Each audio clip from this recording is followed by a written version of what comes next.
Assalamualaikum warahmatullahi wabarakatuh. Waalaikumsalam warahmatullahi wabarakatuh. Nama saya Abdul Hakim Aziz dari Banyumas, tapi domisilir di Kalimantan Selatan. Alhamdulillah, ya Bapak. Untuk permasalahan saya adalah masalah pertanian di Kalimantan itu kan rawa, Pak. Betul. Asamnya tinggi. Baik. Jadi kita kesulitan masalah kalau pelaksanaan masalah pakai organik itu, Pak. Baik. Jadi itu airnya asam, tanahnya asam gitu, Pak.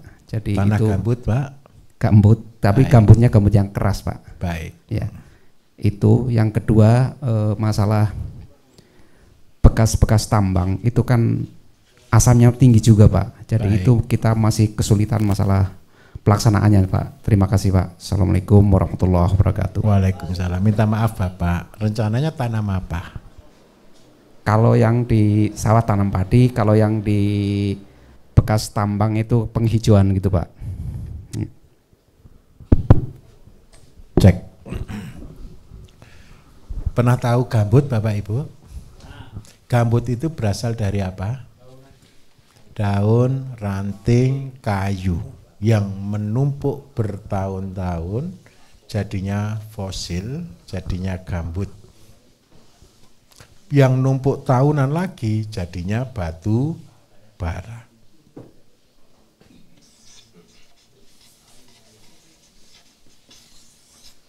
Lahan gambut.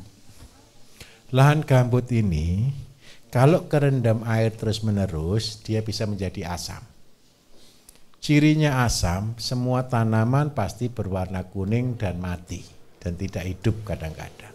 Bagaimana mengubah pH yang asam menjadi basa?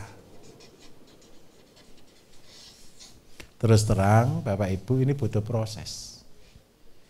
Yang pertama, kita pasti Pak minta tolong buatkan saluran pembuangan wajib. Masih bisa dibuang airnya? Atau selalu tergenang yang dirawat? Selalu tergenang. Oke, tidak masalah, santai saja. Kalau tidak bisa dibuang, berarti airnya tergenang, maka yang terjadi, yang kita lakukan adalah pemulihan. Apa yang dibutuhkan untuk memulihkan tanah yang cenderung asam? Nomor satu, pasti kita butuh namanya pembenah tanah. Terus yang kedua, yang paling penting lagi, saya butuh abu. Terus yang ketiga, kalau ini kita fermentasi ulang Bapak Ibu, ketika kita gunakan pupuk-pupuk organik yang belum matang, ini tanahnya tambah asam.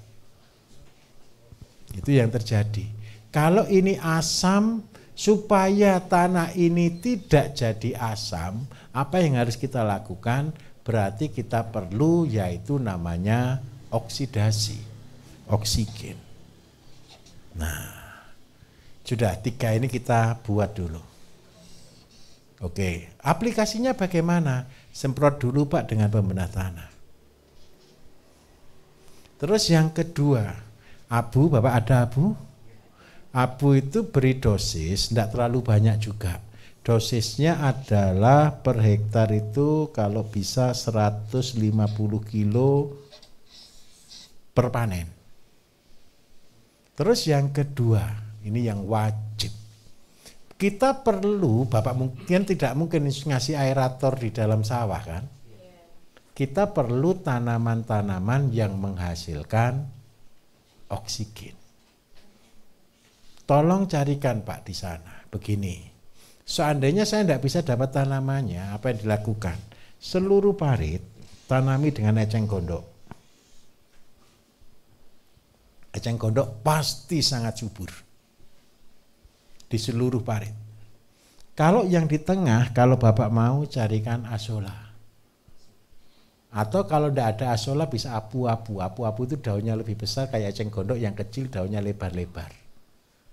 Jadi Bapak tolong lihat di internet, kalau kurang jelas temui kami besok, saya cekkan apu-apu. Bukan, kalau genjer tanamannya tinggi, apu-apu itu cuman begini. Cuman begini aja. Nah, ini nutupi tanah. Tapi kelebihannya satu, dia mengeluarkan oksigen. Dan ketika dia mati, dia akan kering, nanti Bapak tinggal injek jadi pupuknya tanaman itu.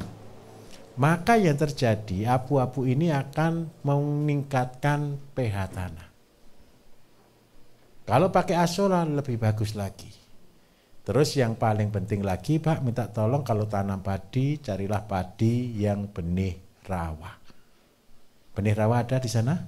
Oke, sudah Bapak buktikan. Nanti ketika lakukan dengan cara ini, kalau di sana berarti keluar berapa? 2 ton, 3 ton per hektar?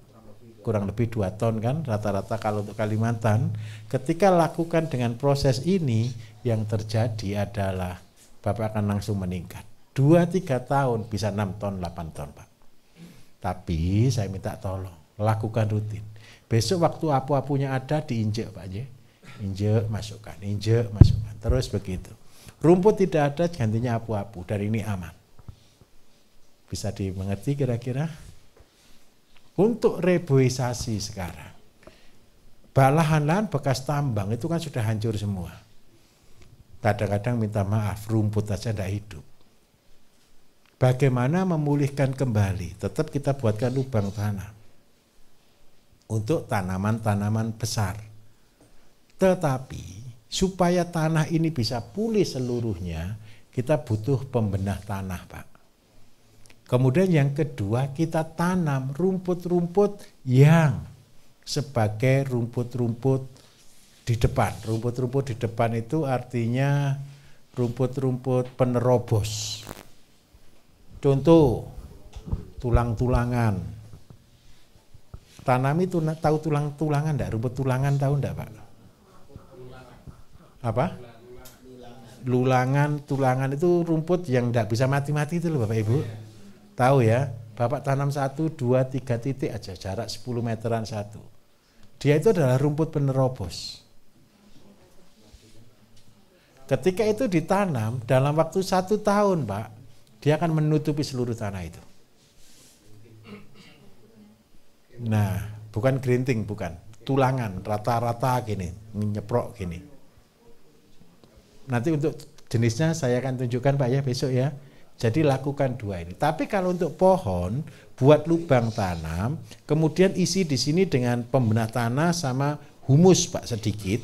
Kemudian baru tanah yang asli tapi numpang di sini. Tapi yang paling penting perawatannya setiap 6 bulan sekali beri pembenah tanah. Insya Allah nanti akan berkembang pelan-pelan ketika daunnya mulai jatuh.